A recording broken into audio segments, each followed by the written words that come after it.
আল্লাহু আকবার স্লোগান মুনাফিকদের স্লোগান নয়, এটা মুসলমানদের স্লোগান। আল্লাহু আকবারের স্লোগান এই খ্রিস্টান এবং নাসারাদের স্লোগান নয়, এই স্লোগান মুমিনদের স্লোগান। আল্লাহু আকবারের স্লোগান ঈমান ওয়ালাদের স্লোগান। এই স্লোগানের ভিত্তিতে আমরা রাজা গৌর গবর্ধর তখ্ত তাউসকে ধ্বংস করেছিলাম। আজকে এই স্লোগানের ভিত্তিতে গোটা দুনিয়ার সমস্ত বাতিল শক্তিকে ইনশাআল্লাহ তসনাস করে ইসলামী রাজ কায়েম করবই করবে ইনশাআল্লাহ। সেই স্লোগান হবে নারায়ে তাকবীর, নারায়ে তাকবীর। আজকে থেকে স্লোগান হবে আমরা সবাই নবীর সেনা, ভয় করি না বুলেট বোমা। আমরা সবাই নবীর সেনা, আমরা সবাই রাসূল সেনা। এই স্লোগান দিয়ে প্রকম্পিত করতে হবে, গোটা দুনিয়াকে জানিয়ে দিতে হবে এই সেনারা কার্ল মার্ক্সের সেনা নয়, মাওসেতুংয়ের সেনা নয়, আব্রাহাম লিঙ্কনের সৈনিকেরা নয়, এরা শেখ সাহেবের সৈনিক নয়, জিয়াউরের সৈনিক নয়, এরশাদের সৈনিক নয়, জনাবে মুহাম্মদের সৈনিকেরা। এরা আল্লাহর নবীর নেতৃত্ব ব্যতীত অন্য কারো নেতৃত্ব মানতে পারে না, মানবেন না ইনশাআল্লাহ। এদেরকে প্রতিষ্ঠিত করার জন্য হাজারো চেষ্টা করি, দাবি করে মুসলমান, অথচ Mao Zedong, Karl Marx, Abraham Lincoln, Socrates, Plato, Aristotle, Montesquieu, Locke এবং রুশোকে নেতা মানি, তাদের নেতৃত্ব আমরা গ্রহণ করেছি। কিন্তু মুহাম্মদ আরবি, জনাবে মুহাম্মদ রাসূলুল্লাহ সাল্লাল্লাহু আলাইহি ওয়াসাল্লামের নেতৃত্ব গ্রহণ করি নাই। তোমার চেয়ে বড় মুনাফিক আর কেউ হতে পারে না। প্রিয় ভাইরা আমার, আজকে আমরা ডেমোক্রেসি বাস্তবায়নের জন্য চেষ্টা করেছি, সেকুলার প্রতিষ্ঠিত করার জন্য রক্ত দিয়েছি। আজকে আমরা কমিউনিজম বিপ্লব করার জন্য চেষ্টা করি, অথচ আল্লাহর জমিনে আল্লাহর হুকুমত, ইসলাম হুকুমত কায়েম করার জন্য চেষ্টা করি না, সাধনা করি না। আমি আশ্চর্য হয়ে যাই, তুমি কেমন মুসলমান, তুমি কেমন মুসলমান, তুমি কেমন মুসলমান। আহা, মুসলমানের সন্তান নবীকে নেতা মানে না। মুসলমানের সন্তানের মুখের মধ্যে স্লোগান থাকে আমরা সবাই মুজিব সেনা, ভয় করি না বুলেট বোমা। আমরা সবাই জিয়ার সেনা, ভয় করি না বুলেট বোমা।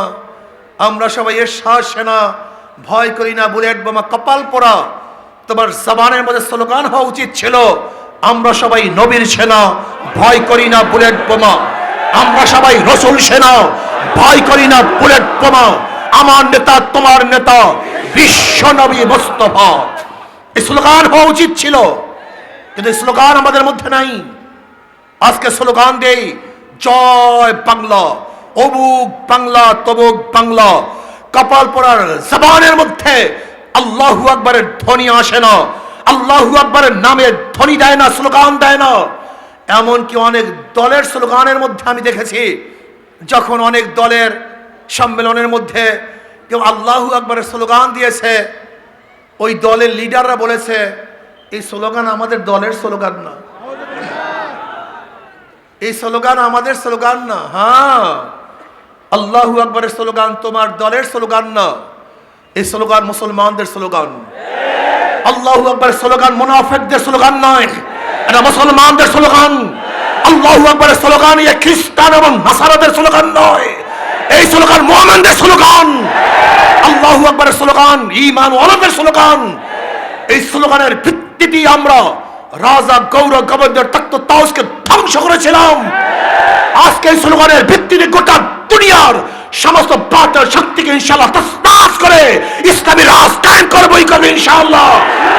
সেই স্লোগান হবে নারায়ে তাকবীর, নারায়ে তাকবীর। এই স্লোগানের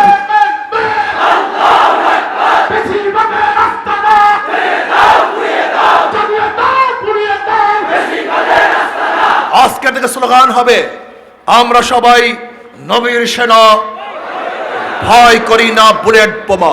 আমরা সবাই নবীর সেনা, আমরা সবাই রাসূল সেনা। এই স্লোগান দিয়ে প্রকম্পিত করতে হবে, গোটা দুনিয়াকে জানিয়ে দিতে হবে এই সেনারা কার্ল মার্ক্সের সেনা নয়, মাওসেতুংয়ের সেনা নয়, আব্রাহাম লিঙ্কনের সৈনিকেরা নয়, এরা শেখ সাহেবের সৈনিক নয়, জিয়াউরের সৈনিক নয়, এরশাদের সৈনিক নয়, জনাবে নবীর নেতৃত্ব ব্যতীত অন্য কারো নেতৃত্ব মানতে পারে না, মানবেন না ইনশাআল্লাহ। কি রাজি আছেন ইনশাআল্লাহ? মনে রাখতে হবে, মুসলমানদের আঘাত পিঠে লাগে না, মুসলমানদের আঘাত কোথায় লাগে? মুসলমান সামনে মার্চ করতে পারে, ব্যাক করতে পারে না। তু শাহিন হয়, परवाज है काम तेरा, तेरे सामने आसमां और भी है। কবি ইকবাল বলেছিলেন, শাহিন বাজ পাখি বলা হয়, বাজ পাখির নাম কি? শাহিন। বাজ পাখি উঠতে থাকে, তার জন্য কোনো সীমানা নির্ধারিত নাই যে এটা নোয়াখালীর সীমানা, এটা লক্ষ্মীপুরের সীমানা, এটা বাংলাদেশের সীমানা, এটা ভারতের সীমানা না। বাজ পাখির সামনে কোনো সীমানা নির্ধারিত নাই। তার চক্ষু যত দূরে যাবে সেইটাই তার গন্তব্যস্থান। মুসলমানদের কোনো নির্ধারিত সীমানা নাই। কিসের বাংলাদেশ, কিসের ভারত, কিসের মিয়ানমার, কিসের অমুক, কিসের তমুক? গোটা দুনিয়া হলো আল্লাহর, আর গোটা দুনিয়াতে শাসন করে মুসলমান, তার প্রতিনিধিরা। ইন্নী জাইলুন ফিল আরদি খলিফা, আমরা আল্লাহর তরফ থেকে খলিফা প্রেরিত হয়েছি। গোটা দুনিয়ার মালিককে, কুলিল্লাহুম্মা মালিকাল মুলক, সমস্ত দুনিয়ার মালিক আমার আল্লাহ। কাজী তার খলিফারাই গোটা দুনিয়া নেতৃত্ব প্রদান করবেন। গোটা দুনিয়ার শাসক আল্লাহর খলিফারাই হবেন। কাজী আমাদের জন্য কিসের সীমানা, কিসের বর্ডার? এই বর্ডার টর্ডার আমরা বুঝি না। আমরা বুঝি গোটা দুনিয়ার মধ্যে যেখানে জায়গা আছে সেখানে ইসলামের হুকুমাত কায়েম হয়ে যাবে ইনশাআল্লাহ। যেখানে যাওয়া যায় সেই ইসলামের হুকুমাত কায়েম হয়ে যাবে। দস্ত দস্তাই দরিয়া বি নেহি সরে हमने, दस्त दस्त है दरिया भी नहीं सोरे हमने, बाहर जुल्मत में दौरा दिया घोरा हमने। আমাদের জন্য কোনো চাটিয়াল ময়দান নেই। মুসলমান তো সাগরের মধ্যেও ঘোড়া পদার্পণ করেছে। মুসলমান তো উত্তাল তরঙ্গকে বিজয় করে হুকুমাত কায়েম করেছে। মুসলমান পাহাড় পর্বতকে বিজয় করেছে। মুসলমান এমন এক জাতি, যে মুসলমান জাতি যেখানে গিয়েছে সেখানে মানুষ মাখলুকা শান্তি পেয়েছে। আমি বিশ্বাস করি আজকেও যদি বাংলাদেশ ইসলাম হুকুমাত কায়েম হয়, বাংলাদেশের মানুষ শান্তি পাবে, মুক্তি পাবে। জীবনভর আপনারা বিভিন্ন মত এবং পথ, বিভিন্ন নীতি ও আদর্শ বাস্তবায়নের জন্য চেষ্টা করেছেন। এবার আসুন না সবাই সম্মিলিতভাবে আল্লাহর জমিন, আল্লাহর হুকুমত, শানে রসালত, নবী আলাইহিস সালাতু ওয়াস সালাম যে দাওয়াত, যে আদর্শ, যে নীতি নিয়ে এসেছেন সেই অনুযায়ী দেশটাকে পরিচালিত করি। যদি আপনি ইসলাম অনুযায়ী দেশকে পরিচালনা করেন, আমি খোদার কসম করে বলতে পারি এদেশের মানুষ মুক্তি পাবে, শান্তি পাবে। সাম্য, মানবিক মর্যাদা, সামাজিক ন্যায় বিচার প্রতিষ্ঠিত হবে। যেখানে থাকবে না ধর্ষণ, যেখানে থাকবে না জুলুম, যেখানে থাকবে না অত্যাচার, যেখানে থাকবে না অবিচার, প্রত্যেকটা গরিব তার অধিকার ফিরে পাবে। যেখানে শ্রমিকরা তাদের অধিকার বাস্তবায়ন করতে পারবে, যেখানে পুরুষরা অধিকার পাবে, যেখানে মহিলারা অধিকার পাবে, যেখানে জেলে তাঁতি, কামার, মজদুর, ঋষি, প্রত্যেকটা মানুষের অধিকার প্রতিষ্ঠিত হবে। যেখানে যারা গরিব সন্তান অথচ মেধাবী, টাকার অভাবে উচ্চশিক্ষা শিক্ষিত হতে পারছে না, ইসলাম হুকুমাত কায়েম হলে সরকার দায়িত্ব নিয়ে তাদের উচ্চশিক্ষা শিক্ষিত করবে। যে সমস্ত বিধবারা খাদ্য পাচ্ছে না, সরকার তাদের মুখে খাদ্য তোলার ব্যবস্থা করবে। যে সমস্ত এতিমরা ঘুমাতে পারছে না, সরকার তাদের জন্য বাসস্থানের ব্যবস্থা করবে। যে সমস্ত গরিবরা চিকিৎসার অভাবে ধুঁকিতে মরছে, সরকার খুঁজে খুঁজে সেই গরিবদেরকে বের করে চিকিৎসার ব্যবস্থা করবে। দেখবে কে খোলা আকাশের নিচে ঘুমাতে অবস্থা আছে, সরকার তাদেরকে খুঁজে আশ্রয়ের ব্যবস্থা করবে। জমিহীনদেরকে ভূমির ব্যবস্থা করবে। যারা ক্ষুধার্ত তাদেরকে খাদ্যের ব্যবস্থা করবে। যারা বস্ত্রহীন সরকার তাদেরকে বস্ত্রের ব্যবস্থা করবে।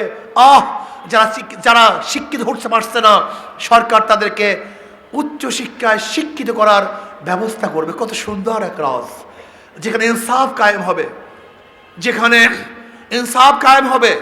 নবী আলাইহিস সালাতু ওয়াস সালাম বলেছেন, আমার মেয়ে ফাতেমা যদি চুরি করে আমি তার হাত কেটে দেব। যেখানে ইনসাফ কায়েম করবে, আদালত প্রতিষ্ঠিত হবে, যেখানে অপরাধীকে বিচার করা হবে, আর যে অপরাধ করে নাই তার বিচার করা হবে না। অথচ আমরা কি দেখেছি, আজকে বিচারকের অবস্থায় এই, যদি দল করো 1000 খুন মাপ, আর যদি দল না করো তোমাকে জেলখানায় ধুকে থেকে মরতে হবে, তোমাকে ফাঁসিতে ঝুলতে হবে। এই বিচার আমরা চাই না। আমরা বিচার এরকম প্রতিষ্ঠিত করব যেখানে অপরাধী শাস্তি ভোগ করবে, আর যে অপরাধী না, সে আমার যত বড় শত্রু হোক না কেন, সে রাস্তায় বুক ফুলিয়ে হাঁটতে থাকবে। যেখানে থাকবে স্বজন প্রীতি, যোগ্যতা অনুযায়ী চাকরি হবে, বৈষম্য থাকবে না। কি দল করে, কি দল করে না, কি আমার আত্মীয়, কি আমার স্বজন হবে না। যে যেখানে যোগ্য, সেই যোগ্য ব্যক্তি সেখানে অধিষ্ঠ হবে। ইসলামী হুকুমাত কায়েম হলে কেউ খাবে কেউ খাবে না, তা হবে না। কেউ পরিধান করবে কেউ পরিধান করবে না, তা হবে না। কেউ হাসবে আর কেউ কাঁদবে না। ইসলামী হুকুমাত হলে হাসবো, সবাই সমৃদ্ধভাবে হাসবো, কাঁদবো, সবাই সমৃদ্ধভাবে কাঁদবো, খাবো, সবাই সমৃদ্ধভাবে খাবো, আনন্দ ফুর্তি করব, সবাই সমৃদ্ধভাবে আনন্দ ফুর্তি করব। প্রত্যেকের দুঃখে দুঃখিত হব, প্রত্যেকের সুখে সুখী হব। এর নাম ইসলাম হুকুমত, যেখানে সাম্যতা হবে, মানবিক মর্যাদা প্রতিষ্ঠিত হবে।